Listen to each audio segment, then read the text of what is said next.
성가대 좀 지원하셨으면 좋겠어요. 다들 일당 100이라 너무 잘 아시는데 조금 더 인원이 많았으면 더 큰 은혜가 될 줄로 믿습니다.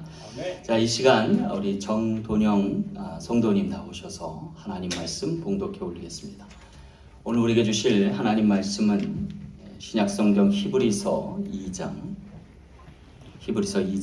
5절에서 10절 말씀입니다. 우리 다 같이 일어나셔서 믿음으로 하나님의 말씀을 받겠습니다. 하나님이 우리가 말하는 바 장차 올 세상을 천사들에게 복종하게 하심이 아니니라. 그러나 누구인가가 어디에서 증언하여 이르되 사람이 무엇이기에 주께서 그를 생각하시며 인자가 무엇이기에 주께서 그를 돌보시나이까. 그를 잠시 동안 천사보다 못하게 하시며 영광과 존귀로 관을 씌우시며 만물을 그 발 아래에 복종하게 하셨느니라 하였으니 만물로 그에게 복종하게 하셨은즉 복종하지 않은 것이 하나도 없어야 하겠으나 지금 우리가 만물이 아직 그에게 복종하고 있는 것을 보지 못하고 오직 우리가 천사들보다 잠시 동안 못하게 하심을 입은 자 곧 죽음의 고난 받으심으로 말미암아 영광과 존귀로 관을 쓰신 예수를 보니 이를 행하심은 하나님의 은혜로 말미암아 모든 사람을 위하여 죽음을 맛보려 하심이라. 그러므로 만물이 그를 위하고 또한 그로 말미암으니가 많은 아들들을 이끌어 영광에 들어가게 하시는 일에 그들이 구원의 창시자를 고난을 통하여 온전하게 하심이 합당하도다. 아멘. 우리 잠시 기도하고 말씀 전하겠습니다. 좋으신 아버지 하나님, 사람이 무엇이기에 저를 생각하시며 돌보시나이까. 오늘 우리에게 또한 말씀을 주셨사오니 그 말씀으로 살아 승리하며 하나님께 영광 돌린 지체 되게 하시되 한 주간도 소망이 있게 하옵소서. 감사드리며 거룩하신 예수님 이름으로 간절히 기도하옵나이다. 아멘. 할렐루야. 저희가 학교에 다닐 때 중고등학교 교과서에 꽤나 인상적인 단편 소설 하나를 소개한 적이 있습니다. 그래서 여러분들이 익히 알만한 나다나엘 호돈의 큰 바위 얼굴입니다. 저도 좀 얼굴이 좀 큰 편인데 얼굴이 좀 큰 분들에게는 꽤나 인상적인 작품으로 남지 않았을까 싶습니다. 내용인즉슨 어느 마을에 그 앞산에 바위산이 하나 있는데 그 모양이 꼭 사람의 얼굴을 본뜬 것과 같다 했습니다. 그리고 그 바위 얼굴이 이 마을을 비춰주고 있는 듯 보이는 거죠. 그래서 대대로 내려오는 전설에 의하면 이 큰 바위 얼굴을 닮은 사람이 언젠가는 나타나서 이 마을을 이롭게 할 것이다 라는 것이었습니다. 그래서일까요? 주인공 어니스트는 큰 바위 얼굴을 닮은 사람이 이 마을에 나타나기를 학수고대하며 살아갑니다. 그래서 마을 사람들은요, 마을을 방문하는 사업가나 군인이나 정치가 등의 얼굴을 예의주시하는 버릇이 생겼습니다. 하지만 실망스럽게도 딱히 이 큰 바위 얼굴을 빼닮은 사람은 쉽사리 나타나지 않았습니다. 그렇게 세월이 흘러서 어느새 주인공 어니스트도 중년이 되고 노년에 이르게 되었답니다. 그런데 하루는 이 마을에 아주 저명한 시인 한 사람이 방문하게 되었는데 공교롭게도 그가 이 주인공 어니스트를 보고 이 사람이 큰 바위 얼굴이 아닌가라고 주목하게 되었습니다. 그때부터 마을 사람들이 이구동성으로 하나둘씩 그래 맞아 어니스트가 큰 바위 얼굴이네 라고 외치는 것입니다. 그러고 보니까 아이러니하게도 큰 바위 얼굴은 그리 멀지 않은 곳에 어리고 서려 숨겨져 있었던 모양이었습니다. 그러고 보면 우리 인생도 누구를 바라보고 무엇을 인지하느냐에 따라 크게 달라지는 모양입니다. 이은즉슨 우리도 모르는 사이에 누군가를 닮고 그와 같은 인생을 살아드릴 수 있는 인생이기 때문입니다. 그렇다면 우리는 누구를 주목하고 무엇을 바라보며 살아가야 할까요? 저는 개인적으로 우리 구주 예수님이 아닐까 싶습니다. 히브리서 12장 2절 말씀에도 믿음의 주요 또 온전케 하시는 이인 예수를 바라보자 하셨습니다. 우리 모두 예수님을 바라볼 때 예수님 닮은 크리스찬 되기를 간절히 소망합니다. 왜 우리가 예수님 닮은 크리스찬이 되어야 할까요? 그럴 때 우리 얼굴에 하나님의 형상이 그의 얼이 나타나기 때문입니다. 자, 그렇다면 하나님의 형상으로 어떻게 살아가야 할까요? 오늘 말씀을 통해서 귀한 깨달음 얻기를 간절히 소망합니다. 첫째는요, 하나님 말씀으로 살라 하십니다. 오늘 6절 말씀 함께 보겠습니다. 그러나 누구인가가 어디에서 증언하여 이르되 사람이 무엇이기에 주께서 그를 생각하시며 인자가 무엇이기에 주께서 그를 돌보시나이까 했습니다. 여기 6절 말씀은요, 사실 다윗이 지은 시편 8편의 말씀을 인용한 것입니다. 이 말씀은 굉장히 유명하죠. 여러분 찬양도 익히 아시는 곡이고 이런 곡이죠. 여호와 우리 주여 주의 이름이 온 땅에 어찌 그리 아름다운지요. 사람이 무엇이 관대 주께서 저를 생각하시며 인자가 무엇이 관대 저를 돌보시나이까. 이런 곡이죠.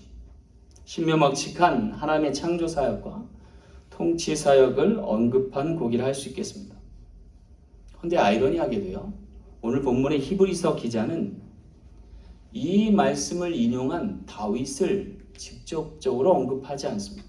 오히려 그냥 누군가로만 명명하고 있습니다.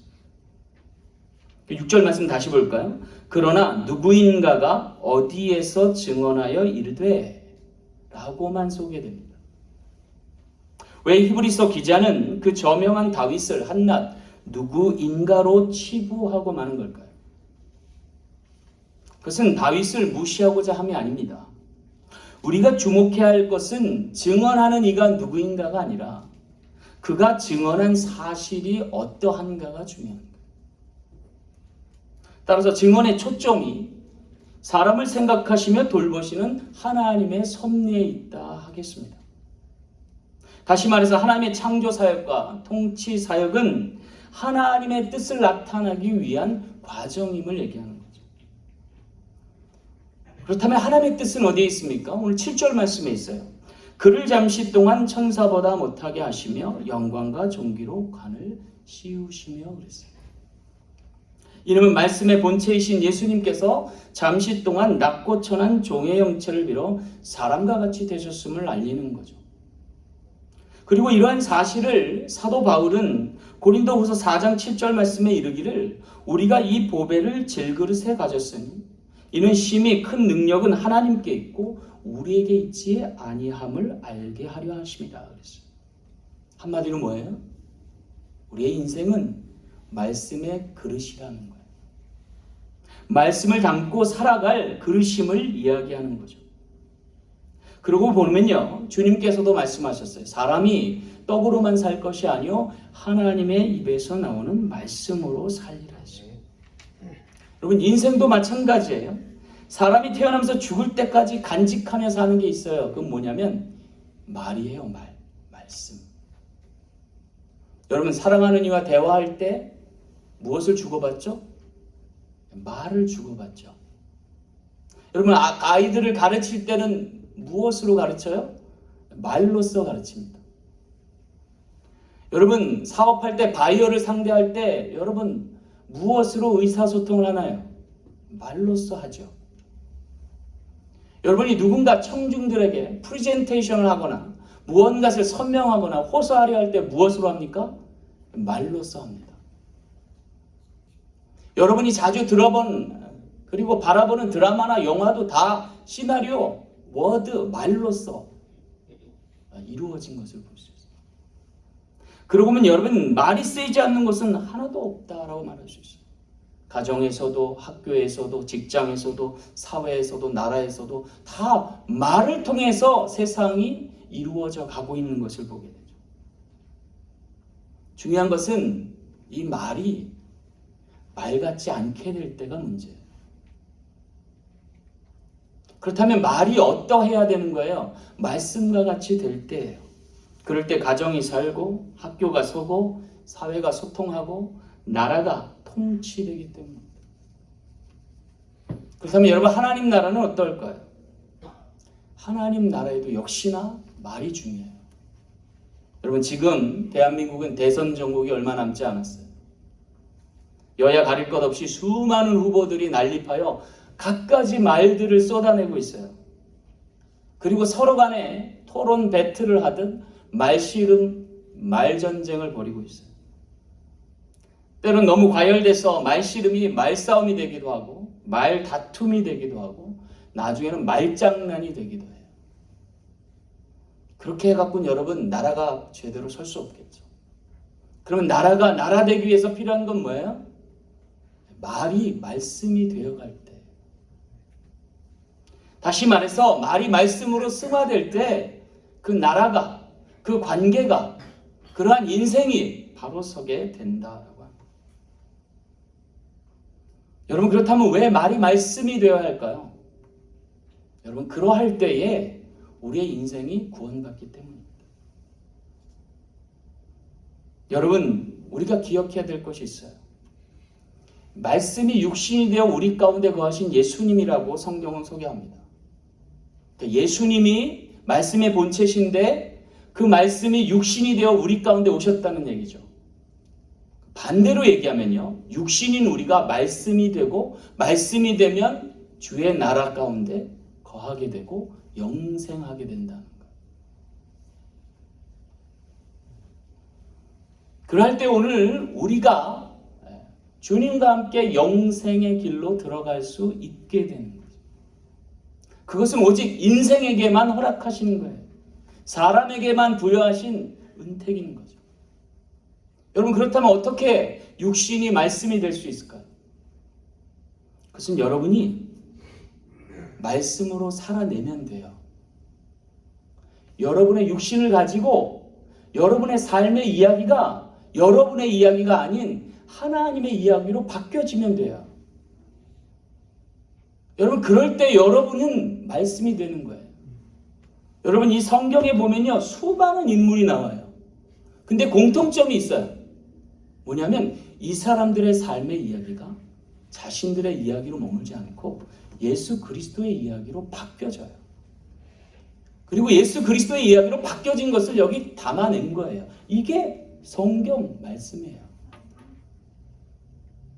육신이 말씀이 된 것이고 그 말씀이 보존되어 영원에 이를 것이고 장차 다가올 하나님의 나라에서도 영생의 축복을 함께 누리게 되는 거예요. 사랑하는 성도 여러분, 여러분의 육신으로 여러분의 그려낸 삶의 이야기가 하나님의 이야기, 그의 이야기, 히스토리가 되고 그것이 담겨져 말씀이 되어 영생의 축복을 얻는 저와 여러분 되시길 간절히 소망합니다. 그것이 오늘 우리 인생에게 부여한 하나님의 은택입니다. 오늘 우리 모두가 말로써 그치는 인생이 아니라 말씀으로 승화되는 놀라운 은총이 있기를 간절히 소망합니다. 두 번째는요, 하나님의 영광으로 살라 하십니다. 오늘 7절 말씀 보겠습니다. 그를 잠시 동안 천사보다 못하게 하시며 영광과 존귀로 관을 씌우시며 하셨습니다. 여기 주님의 낮아지심을 소개하고 있어요. 잠시 동안 천사보다 못하게 하셨다는 거예요. 근데 여러분, 이 격차가 상상을 초월하는 격차예요. 왜냐하면 빌립보서 2장 6절 말씀에 이르기를 그는 근본 하나님의 본체시나 하나님과 동등됨을 취할 것으로 여기지 아니하시고 오히려 자기를 비워 종의 형체를 가지사 사람들과 같이 되셨고 자기를 낮추시고 죽기까지 복종하셨으니 곧 십자가의 죽으심이라 표현했기 때문입니다. 여러분, 하늘은 주로 3층 천이라고 성경이 얘기하는데 맨 상위에는 다스리는 영이 계십니다. 본자죠. 그리고 그 밑에는 섬기는 영이 있어요. 그래서 우리는 천사다라고 얘기합니다. 그리고 그 아래는 타락한 영이 있어요. 사단과 같은. 그래서 그들이 천상에 있어야 될 이들이 세상으로 내려오고 지금은 공중 권세를 잡아서 모든 인간을 유혹하고 있다는 거죠.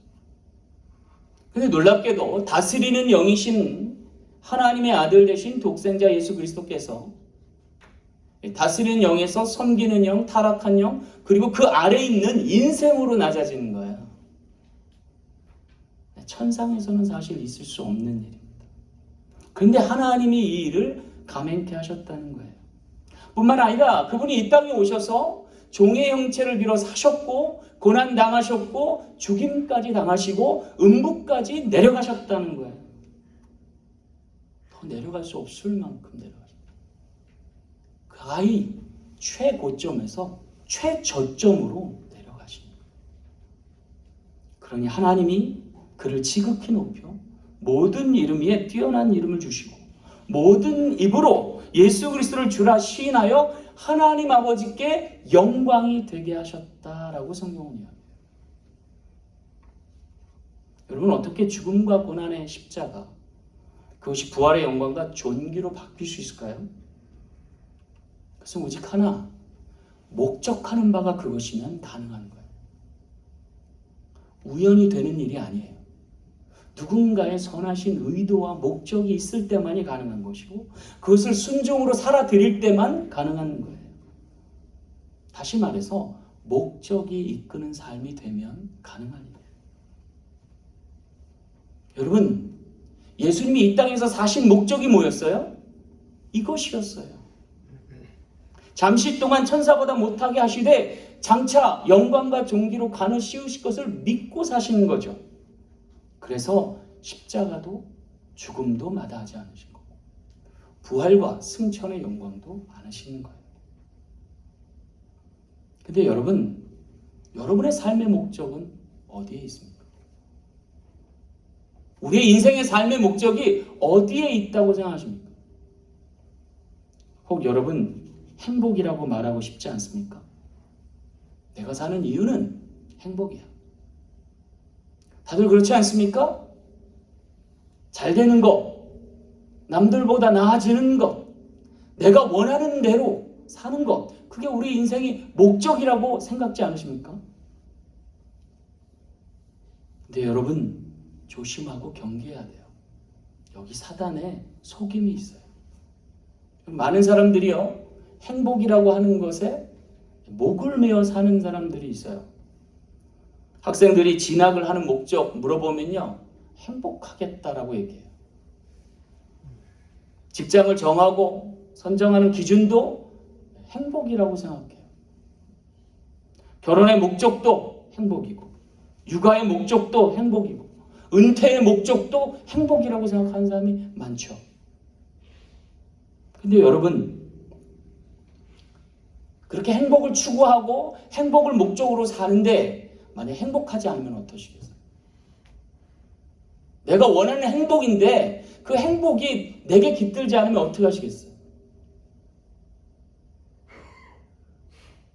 그래서 여러분, 사람들이 자기를 많이 포기해요. 결혼 생활도 포기해요. 직장도 포기하고 육아도 포기하고. 대한민국이요, 3포 세대, 5포 세대, 7포 세대까지 나왔어요. 왜 그래요? 행복할 수 없다고 생각해서 그래요. 그래서 아예 포기하고 산다는 거예요. 아무런 목적도 없이 사는 거예요. 무엇이 문제일까요? 인생은 결코 그 목적이 행복에 있지 않은데 행복이라고 착각하고 살기 때문이다. 그래서 내가 행복하지 않으니 남을 죽이기도 하고, 내가 더는 행복할 수 없다고 생각하니 자기 스스로 자기를 포기하기까지 한다는 거죠. 여러분, 이것은 사단의 속임입니다. 하나님이 우리를 지으신 목적은 행복하라고 지으신 게 아니에요. 하나님께서 우리를 지으신 이유는 하나님의 영광에 이르게 하시고자. 여러분, 마태복음에 가운데 16장에 보면은 아주 유명한 말씀이 있어요. 예수님이 가이사랴 빌립보에서 사람들이 나를 누구라 하느냐라고 물어요. 자신에 대해서. 그러니까 제자들이 답을 해줍니다. 더러는 엘리야라고도 하고요. 세례 요한이라고도 하고요. 선지자 중에 한 사람이라고도 합니다. 그래서 주님이 대놓고 단도직입적으로 제자들에게 물어요. 그러면 너희는 나를 누구라 하느냐라고.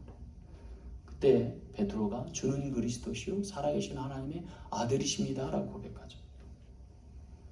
자, 그때 하나님 이 놀라운 비결을 알게 된 베드로에게 예수님이 칭찬하시면서 바요나 시몬아 이를 내게 알게 하신 건 성령이다라고까지 말씀하셔요. 그리고 나서 예수께서 비로소 자신이 십자가 질 것을 고난당해 죽을 것을 예고하십니다. 근데 놀랍게도 방금까지 칭찬 듣던 베드로가 예수님을 붙들고 가냈어요. 영어 성경에 보면 rebuke them이라고 해요. rebuke him이라고 해요. 어디를 붙잡았는지 모르겠어요. 멱살을 잡았는지 바지끄레기를 붙잡았는지. 그리할 수는 없다는 거예요. 왜요? 그것은 자기가 추구하는 행복의 길이 아니기 때문에. 그러자 예수님께서 돌이키시며 베드로에게 이르십니다. 사단아 내 뒤로 물러가라. 너는 나를 넘어지게 하는 자로다. 네가 하나님의 일을 생각하지 않고 도리어 사람의 일을 생각하는도다. 왜 이런 충돌이 일어난 거예요? 목적하는 바가 달랐기 때문에. 하나님의 영광을 추구했던 예수님과 사람의 행복을 추구했던 베드로가 극단적으로 부딪힌 거죠. 그런데 놀랍게도 베드로만 이런 생각을 한 게 아니라 예수님의 제자들 대부분이 그렇게 생각했고 이 세상을 살아가는 모든 인생들이 그렇게 생각하고 있다는 거예요. 그런데 여러분, 우리가 잘 알고 있는 웨스트민스터 소요리 문답에 보면 사람의 제일 되는 목적을 이렇게 기술합니다. 사람의 주된 목적은 하나님을 영화롭게 하는 것과 영원토록 그를 즐거워하는 것이다. 여러분, 이것이 굉장히 중요해요. 우리 삶의 이유와 존재의 목적이 하나님을 영화롭게 하는 것, 하나님의 영광이 깃들게 하는 것이라는 것. 왜일까요? 이것이 은혜이기 때문에 그래요. 여러분, 이것이 왜 중요할까요? 우리의 인생이 잘 되면 하나님의 은혜라고 생각해요. 그리고 내 뜻대로 잘 안 돼도 이건 주님의 뜻이라고 생각해요. 따라서 잘 될 때 교만치 아니할 것이요 잘 되지 아니할 때도 낙담하거나 낙심하지 않게 되는 거예요. 그럴 때 비로소 우리는 사람됨을 얻게 되는 거죠. 참 인생이 되게 되는 거예요. 내 기분에 따라 달라지는 건 아니고 내 상황과 처지에 따라 다르게 규정되는 것이 아니라 오직 하나님의 영광으로 살아가는 인생이 됩니다. 그를 기뻐하고 즐거워하는 인생이 되기 때문입니다. 그럴 때 하나님은 합력하여 손이 되어주시고 하나님의 영광을 부여하신다. 그렇다면 여러분, 어떻게 해야 우리가 하나님의 영광에 이를 수 있을까요? 그것은 우리의 처음이 미약하지만 그 끝이 창백해 될 때입니다. 그럴 때 하나님의 영광이 임합니다. 그래서요, 팔복에 보면은요, 심령이 가난한 자가 복이 있다고 그래요. 애통하는 자가 복이 있고 온유한 자가 복이 있고 의에 줄이고 목마른 자가 복이 있다고 그래요. 그리고 그런 자는 천국을 소유케 되고 위로를 받게 되고 땅을 기업으로 얻게 되고 천국이 저희 것이다 라고까지 말해요. 왜일까요? 거기 하나님의 영광이 들어갈 자리가 있기 때문에. 그것이 결국엔 복이 된다. 내 인생에 공간이 있어서 하나님의 영광이 임할 자리가 있는 거예요. 그리고 그것에 하나님의 영광이 임하니 그가 복 있는 사람이 되게 되는 거죠. 따라서 여러분, 이보다 더 좋을 수 없는 인생이 되는 거예요. 솔로몬의 영광, 이 꽃 하나만 갖지 못하다고 말씀하실 수 있는.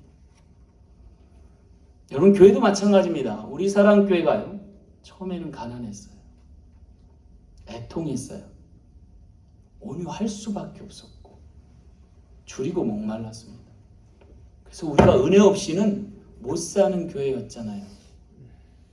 구할 수밖에 없고 찾을 수밖에 없고 두드릴 수밖에 없는 처지였고 형편이었잖아요. 그런데 그 빈 공간에 하나님이 영광으로 채우셨습니다. 앞으로도 더 많이 채우실 것입니다. 그러므로 우리 교회가 복 있는 교회가 될 줄로 믿습니다. 하나님의 영광으로 여러분의 삶의 자리를 채우십시오. 비록 나는 가난하고 나는 연약해도 나는 부족하고 나는 미천해도 하나님의 영광이 함께 하시며 여러분을 통해서 귀한 인생을 통해서 하나님의 역사하시는 귀한 믿음의 장이 될 줄로 믿습니다. 마지막 세 번째, 하나님의 은혜로 살라 하십니다. 오늘 9절 말씀 후반부 볼게요. 이를 행하시면 하나님의 은혜로 말미암아 모든 사람을 위하여 죽음을 맛보려 하심이라. 여기 마지막으로 하나님의 은혜를 소개해요. 하나님의 은혜로 말미암아. 근데 여기 주목할 것은요, 그것이 예수로 죽음을 맛보게 하심으로 말미암았다는 표현이에요. 여러분, 이게 무슨 소리인가요? 오늘 우리가 은혜되는 것은 예수 그리스도께서 죽음을 맛보셨기 때문이라는 거예요. 왜 예수께서 죽음을 맛보셔야 할까요? 사실 예수님은 죄 있으신 분이 아니잖아요. 오히려 정작 죽어야 할 대상은 우리들, 죄인들이잖아요. 그런데 오히려 주님께서 죄를 맛보심으로 우리에게 은혜가 임했다라고 말씀하시는 거예요. 이게 상당히 역설적인 표현이에요. 우리가 바라기는 죄 많은 곳에 은혜도 많기를 바랄 뿐이죠. 근데 여러분, 대체 왜 우리와 같은 죄인들을 위해서 예수님이 죽음을 맛보셔야 했을까요? 그리고 그것이 어떻게 하나님의 은혜가 될 수 있을까요? 여러분, 엄밀히 말해서 죽음도 하나님의 입장에서 보면 은혜의 방편일 수 있다는 거예요. 왜일까요? 죽음을 원하는 존재도 있기 때문이에요. 물론 가정을 좀 해봐야 돼요. 여러분, 요새 미국 드라마나 또 한국 영화 보면 좀비 영화나 드라마가 많이 나옵니다. 아주 끔찍한 형상을 한 사람 아닌 사람 같은 존재들이 사람의 인육을 먹거나 세상을 파괴하면서 돌아다니죠. 근데 이 좀비들이요, 죽은 것 같은데 죽지 않아요. 그리고 계속해서 살아납니다. 그렇죠? 여러분, 만약 우리가 요새 같은 바이러스 사태 시대에 좀비 아닌 좀비로 전락해서 사람들에게 폐만 끼치는 존재가 돼요. 그런데 죽지도 않아요. 그럼 여러분, 그렇게 해서 영원히 사는 게 축복일까요? 저주일까요? 저주겠죠. 오히려 빨리 죽는 것이 우리에게 나은 것일 거예요. 그렇다면 진정한 은혜는 뭐예요? 죽고 다시 사는 거예요. 그렇지 않겠어요? 죽고 다시 살 수만 있다면 그것이 정말로 은혜의 방편이기 때문이에요. 그런데 여러분, 실제로 태초에 그와 같은 일이 있었다는 거예요. 아담과 하와가 죄를 짓고 타락했어요. 그런데 또 꼴에 영원히 살고 싶은 거예요. 그래서 생명나무를 탐하기 시작한 거죠.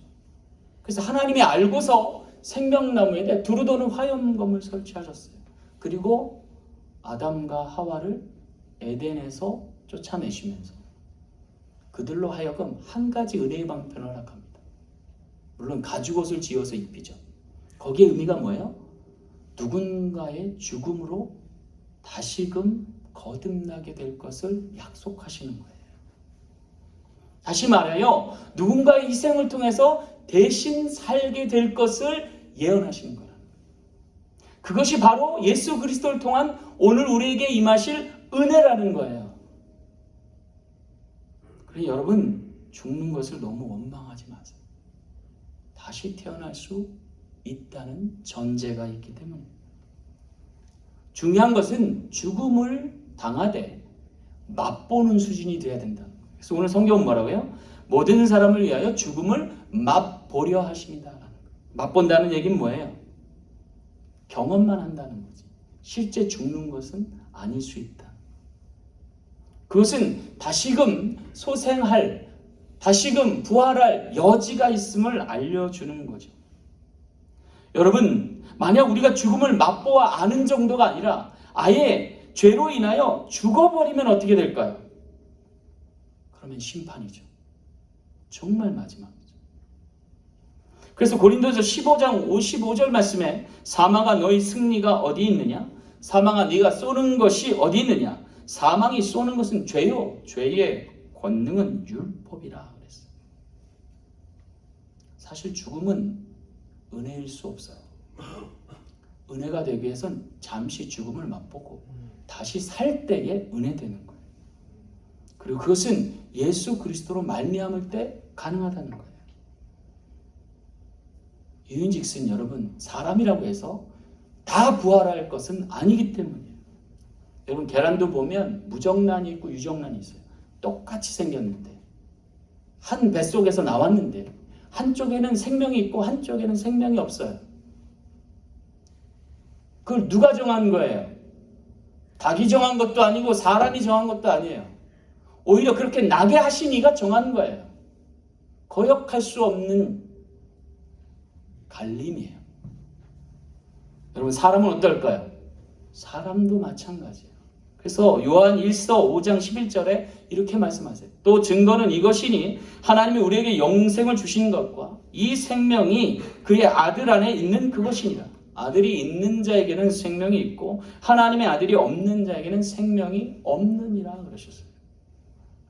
다시 말해서 예수님으로 거듭난 사람만이 생명이 있고 영생이 있다는 얘기예요. 왜 하나님의 아들 예수 그리스도께서 중요하실까요?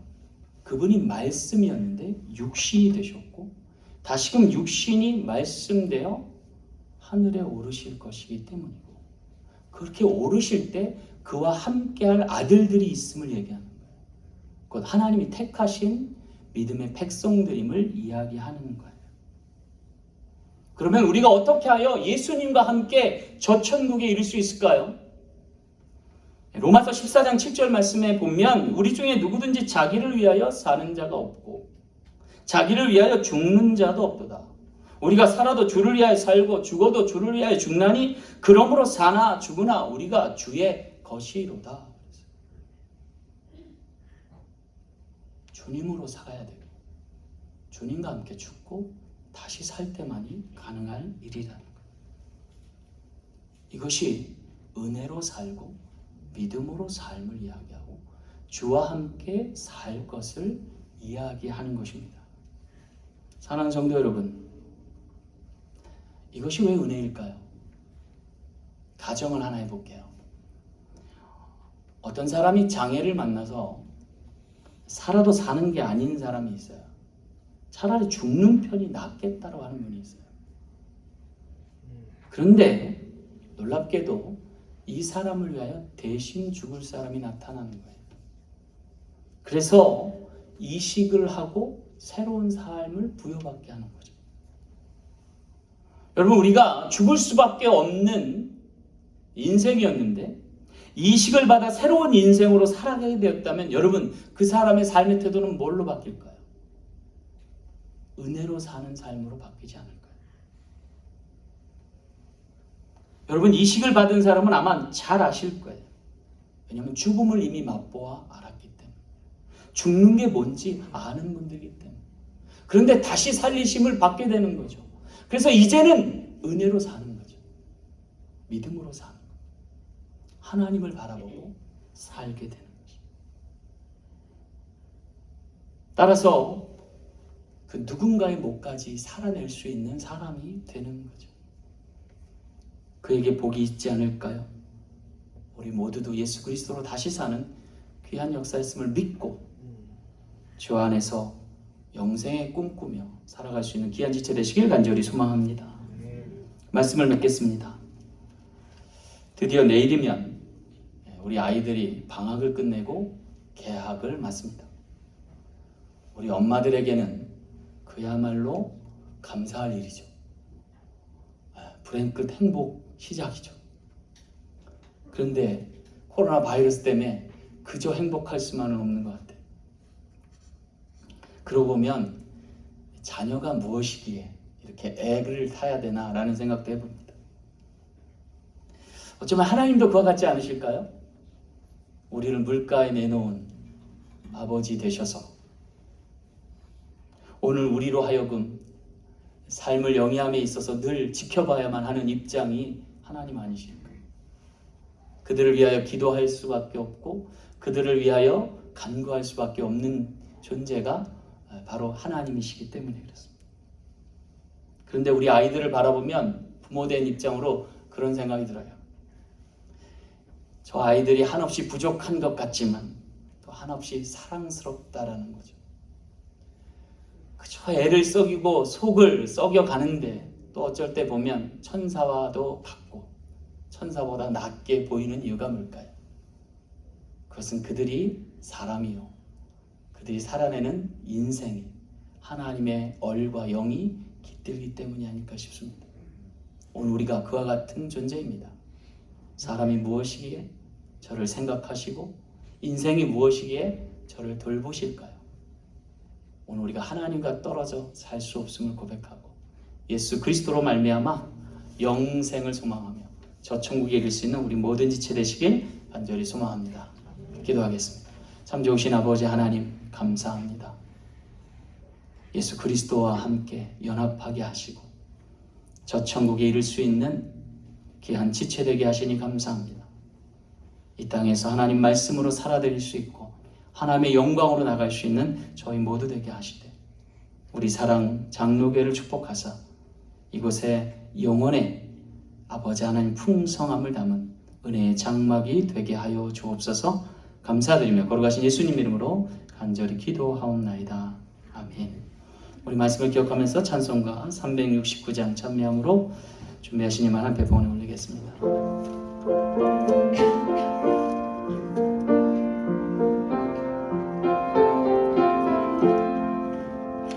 죄짐 맡은 우리 구주 어찌 좋은 친군지 걱정 근심 무거운지 우리 주께 맡기세. 주께 고함 없는 고로 복을 받지 못하네. 사람들이 어찌하여 할 줄을 모를까. 시험 걱정 모든 괴로움 없는 사람 누군가. 어지럽시 낙심만